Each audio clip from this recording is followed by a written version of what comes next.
So, hello again, everybody. And as you can see today, I've started to take the panels off of the Elite 125 Ruby, and the reason for that is it's been having some difficulty lately with starting. So you come up here and you're expecting to just be able to turn the scooter on. Of course, that's not any problem. Put it on run and hold the brake down, and you're doing this. I'm giving it a little bit of gas, and then it'll stall.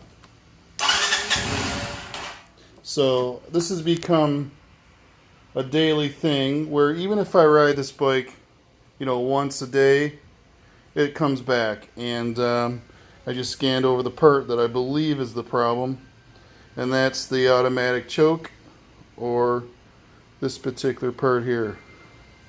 So this actually goes right into the carburetor, and it allows it to start even on a cold start. So I ordered one of these as a replacement.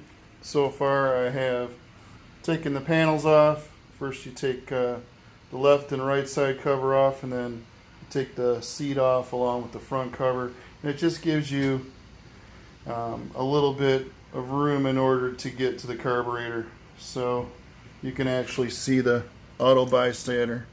You can see that. That's another name for this. Here's the cables right here, and then it runs into the side, which is hard to see now. I'm going to go ahead and take the carburetor off, and it's fairly simple to remove. You basically have to remove the cables right there for the bystarter, and then you have to loosen the throttle cable until it comes off, and then remove the hose here, that big hose in the front, and then also there's a place in the back I'll show you in a second. You got to remove it from there as well. In the manual, actually, which I recommend that you do buy one of these until you get really comfortable with taking these things apart, and over time you will, like I have. But just to show you in the troubleshooting section, hard starting or stalling after starting, and the number one reason is the improper auto bystarter operation. So that's what I'm going to start with, and if that doesn't work, I'll go from there. But it should be fine after that, because the bike, after it warms up, it does stay running. It doesn't stall, and it holds its idle at what it should be. So I don't think there's anything else wrong with it. I think that's probably what we're going to need to replace. So just wanted to show you in the service manual why I had that idea. The first thing you want to disconnect is right here. This is your throttle cable. You want to try not to mess with this side. It's this side over here that you want to loosen, which will allow you to loosen the cable.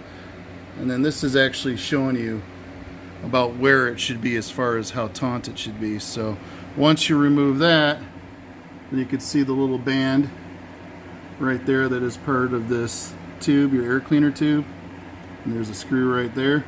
You got to remove that, and then also there's a band in the back for the carburetor, and those are the three things you remove in order to get the carburetor out. And you can see now how I've removed that throttle cable from the carburetor, and I still know exactly where it should be because I didn't mess with that other nut. So once you go to put it on, then like I said, it'll be in the correct position. Now you can see I removed the screw that's holding on the tube that's going to the air cleaner. And the last one is that one right there. You can see it, that's connecting the band to the intake. So that's the last screw that you got to take off, and it's not exactly easy to get to. So using a very long screwdriver that's narrow, or what you have, I guess, but that's got to be loosened for the carburetor to come off. Of course, you have to remove the vacuum line and the gas inlet line before you remove it. You can see now, remember that you're going to have gas still in the float bowl, so be careful to try to keep it upright so you don't have a gas mess all over you. But you can see the bystarter right there. So there's a couple of screws that hold it on the top. I'll go ahead and replace it. Just to show you, I went ahead and installed the new one. Just basically those two screws, and then it has around it a little plate that keeps right on the bystarter so that it doesn't move. So just wanted to show you it's already installed. Okay, so reconnected the auto bystarter. Look back in there, you can see it's connected. I also went ahead while it was in here and replaced my gas lines and vacuum line. Just renew those and put a new fuel filter on. So going on to this side, the things that you're going to encounter that are going to be difficult whenever you remove the carburetor is when you remove this hose actually goes to your air filter. It gets in the way. You can remove the whole thing. You don't have to. You just have to take your time and be patient, because right there you can see all the way back there that silver screw. It's just really hard to get to that screw to tighten it and to loosen it, and without removing that, you're not going to get, or actually getting it all the way unscrewed, you're not going to get the carburetor out. It's not going to come out, and you're going to end up tearing it. So that's got to be completely loose. Now in the front here, one of the things, like I said, to remember is when you go to reinstall this carburetor, always put your throttle line back on, because it's going to be hard to get it up and around. You can see back there how it goes around in a circle, comes down here, and then goes in. So you got to reconnect it first and then put it in right there. And remember, that screw right there you don't want to mess with. Just this one, because you have to loosen that one all the way out in order for it to come off of the carburetor. So just remember that you have to remove only one side. If you remove both, you're going to mess up the way your throttle is. So it's going to just waste more of your time.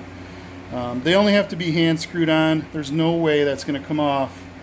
There's pressure on both sides of it. So hand tight is all I ever do, and it always seems to be fine. And then underneath here you got to put this back on, and then on the other side, like I showed you, I replaced those gas lines, one on either side of the fuel filter. Replaced the fuel filter too. I had tried some red line, and the Honda stuff is just better when it comes to replacing the fuel tube. Just buy the kind of stuff. It's just made so much better. I thought that I could get away with buying that cheap red stuff, and it's already came off once, and I don't want to take the chance of it coming off again. So I went ahead and replaced it with that black line. And you can see here what I'm talking about. So this is that red fuel line. You'll find it all over eBay once you find the right diameter. But you see how easy it is to move it. And here's your Honda stuff. It's just thicker. You can see that there's more rubber. You get to the end here. You can see how much thicker the rubber is. It's just all around a better product. So keep that in mind. This is cheap.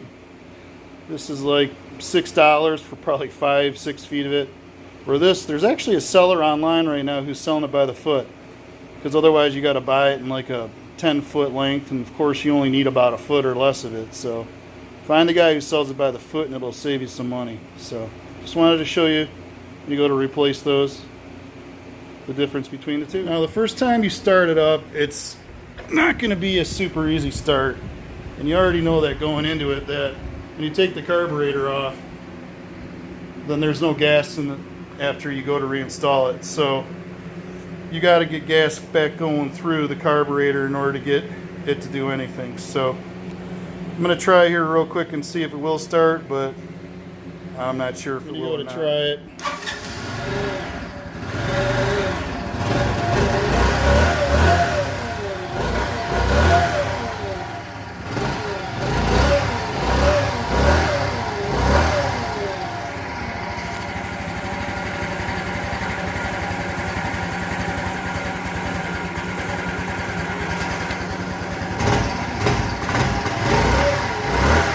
once I get gas pack going through the carburetor, it should maintain. It's going to take a couple seconds for that to happen.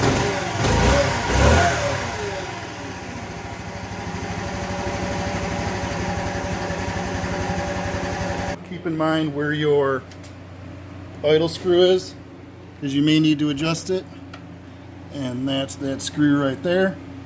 So have yourself a Phillips screwdriver handy. You can see it right there in the middle. It's the only screw I'm showing, and that's going to adjust your idle. So make sure you have your Phillips ready to go, and go ahead and start the bike back up. Now I've let the bike run for a while because you never want to adjust that idle screw when your bike is cold. You always want to make sure that the bike's been running a good 10-15 minutes, or until you get it up to temperature, where in here you can see I've got a little line right on the top of cold. It's actually kind of hard to see it, but there's a little line above cold. Once it gets up to that line, then you know the bike is running at an optimal temperature, and that's when you can go ahead and adjust that screw. So I've pulled out the tack that I installed. Keys in it. We got our tack ready. We'll go ahead and we'll start up the bike. And you want to watch that. This particular bike has got a idle speed that should be at 1500. Now this tack isn't exactly, perfect, but I've got it hovering right around 1500 to 1600, and that's exactly the way the bike should sound when it's running. I noticed quite a few people online when they start these bikes up and they're running their idle way too high, and you're just wasting gas by doing that. So again, buy your service manual and it'll tell you what your idle speed should be for your particular bike. And for this one, it is 1500 RPMs. And it sounds good. I guess the test is going to be, though, tomorrow when I go to start it, or later on a cold engine, whether or not it's going to start up. Because I've actually had the bike running a little bit. And you can see that after starting it and stopping it, it has no problem starting up. So it starts right up perfectly. But that's not going to give that bystarter a good test. It'll give it a much better test by starting the bike on a cold engine and seeing if you can get it to go. Keep in mind, this is a 35-year-old bike. It's got an old carb. Everything in it, it's old. So if it takes a few times to get it started, that's still, a positive experience. A brand new bike that's got electronic fuel injection and everything, that's going to be a little bit different. So that's about it. I got to put the panels back on, which you can see I still have them sitting all over the floor. Always panel up, by the way, so you don't scratch your paint. And sitting there, and Rosie's guarding them for me. So that's about it on this video. I'm going to go ahead and put the panels back on, and hopefully that takes care of the problem. If not, maybe we got to have another video, but we'll see. That's all I got. If you like what you see, please subscribe. I appreciate it, and any comments are good comments. So thank you guys very much. Have a good day.